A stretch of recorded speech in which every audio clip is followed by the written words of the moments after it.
आरोग्य में निवेश भाग 6 मानसिकता वैद्य दिलीप गाडगिल पुणे। तो हमारा उद्दिष्ट है कि पूरे विश्व के स्तर पर एक स्वस्थ समाज बने और मैं सिर्फ स्वास्थ्य प्राप्त करना, उसको बढ़ाना इतना ही नहीं चाहता हूँ या उसको मेंटेन करना इतना ही नहीं चाहता हूँ, तो उसको बढ़ाना है, उसमें हमें निवेश करना है, इस प्रकार का चाहता हूँ। जब अस्वास्थ्य होता है, रोग होता है, तो उससे काफ़ी दुष्परिणाम होते हैं। एक तो हमें दुख झेलना पड़ता है, उसके जो लक्षण है उसके जरिए हमें दुख झेलना पड़ता है।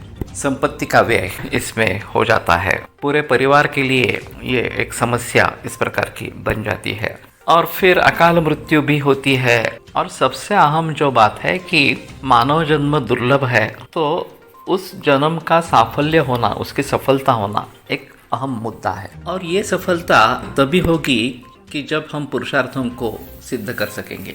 धर्म, अर्थ, काम और मोक्ष, ये 4 पुरुषार्थ है। मोक्ष की बात छोड़ो, क्योंकि वो बहुत ही कम लोग उसको चाहेंगे। लेकिन धर्म, अर्थ और काम, इन 3 पुरुषार्थों की प्राप्ति करना तो ये आवश्यक इस प्रकार की चीज़ होगी। और इनको भली भांति हम अगर हासिल कर पाएंगे तो हमारा जीवन समृद्ध हो जाएगा, हमारा जीवन सफल इस प्रकार का हो जाएगा। इसके लिए आवश्यकता है एक मानसिकता बदलाने की। हमारी मानसिकता जो होती है वो छोटे छोटे विषयों में सुख का आस्वाद लेना, तात्कालिक सुख का आस्वाद लेना, इस प्रकार की, और बड़े पैमाने पर बहुत दूरदृष्टि से जो वास्तव में सुख है उसके बारे में सोचना, ये हम नहीं कर पाते हैं। जब हम आरोग्य में निवेश करते हैं और उसी के लिए प्रयास करते हैं, तो हमें छोटे छोटे सुख जो है वो त्यागने पड़ते हैं। जैसे कि खाने की चीज़ें हैं जिसमें हमें दिलचस्पी है, मोबाइल है, टीवी है।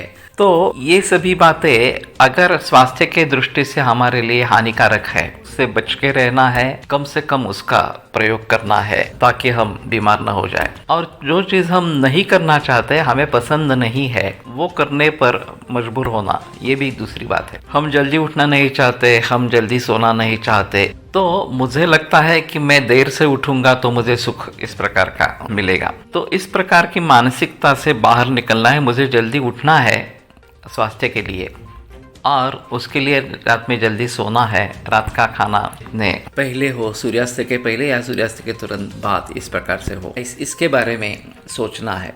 तो ये सब बातें तभी हो सकती है कि जब हम आरोग्य मिलवाना चाहते हैं, आरोग्य प्राप्त करने की इच्छा करते हैं, उसको बढ़ाने की इच्छा करते हैं, तभी ये बातें पॉसिबल है। हमने अगर ये उद्दिष्ट सामने नहीं रखा तो जैसे हमारी अभी जिंदगी बीत रही है उसी प्रकार से जिंदगी बीतती रहेगी। बाधाएं आएगी, दुख झेलने पड़ेंगे, और हमें पता भी नहीं चलेगा कि यह हमारे सोच का परिणाम इस प्रकार का है। तो मूल रूप से अगर मत में परिवर्तन लाना है तो एक बात स्पष्ट है कि हमें मूल रूप में जाकर सोचना है कि स्वास्थ्य कैसे बनेगा, स्वास्थ्य कैसे बढ़ेगा, और मेरे जो 3 पुरुषार्थ है वो मुझे कैसे प्राप्त होंगे। ये विचार अगर मेरे मन में आएगा, सतत रहेगा, तो फिर मैं उसके बारे में कदम उठाऊंगा और सचमुच स्वास्थ्यपूर्ण जीवन, सफल जीवन प्राप्त कर सकूंगा।